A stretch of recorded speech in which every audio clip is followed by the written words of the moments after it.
মধ্যপ্রাচ্যে ভারতের সবচেয়ে বড় মিত্র বলা হয় সৌদি আরবকেই। তবে দিন শেষে ভারতকে চপেটাঘাত দিল সৌদি।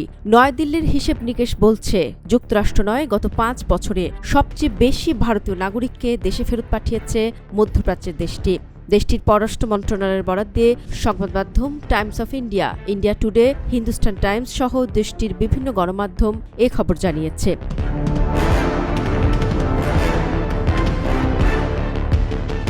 যদিও এতদিন ভারতীয়দের ফেরত পাঠানোর জন্য প্রেসিডেন্ট ট্রাম্পকে একতরফা দোষ দিত মোদি প্রশাসন।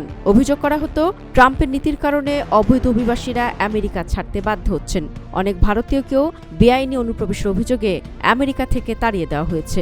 তবে আমেরিকা একা নয়, অন্য অনেক দেশই নানা কারণে ভারতীয় নাগরিকদের ভারতে ফেরত পাঠিয়ে থাকে। গত ৫ বছরের পরিসংখ্যান বলছে, এ তালিকায় আমেরিকা নাকি অনেক নিচে, বরং শীর্ষে রয়েছে সৌদি আরব।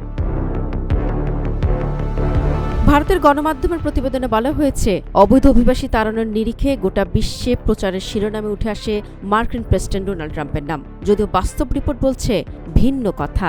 ভারতের সরকারি তথ্য বলছে, ২০২১ থেকে ২০২৫ সাল পর্যন্ত সৌদি যত ভারতীয়কে দেশে ফেরত পাঠিয়েছে তত আর কোনো দেশ করেনি।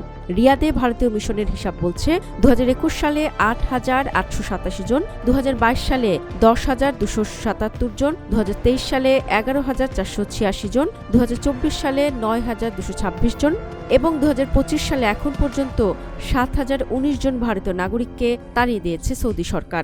সেই তুলনায় যুক্তরাষ্ট্র থেকে ভারতীয়দের তাড়ানোর সংখ্যা অনেক কম।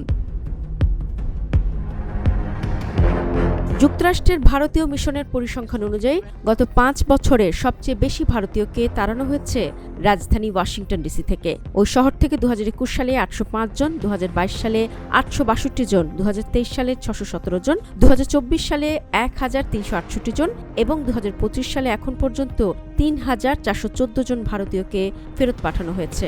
এছাড়া San Francisco, New York, Atlanta, Houston, Chicago থেকেও অনেক ভারতীয়কে দেশে ফেরত পাঠানো হয়েছে। তবে অধিকাংশ ক্ষেত্রেই সেই সংখ্যা ৫০০ পেরোয়নি।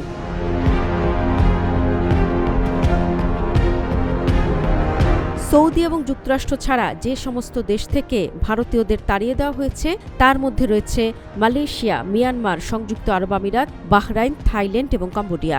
যাদের তাড়ানো হয়েছে তাদের কেউ ভিসার মেয়াদ উত্তীর্ণ হওয়ার পরেও দেশটিতে থেকে গিয়েছিলেন, কারো কাজের অনুমতির মেয়াদ উত্তীর্ণ হয়েছিল, কেউ আবার সংশ্লিষ্ট দেশের শ্রমবিধি লঙ্ঘন করার শাস্তি পেয়েছেন।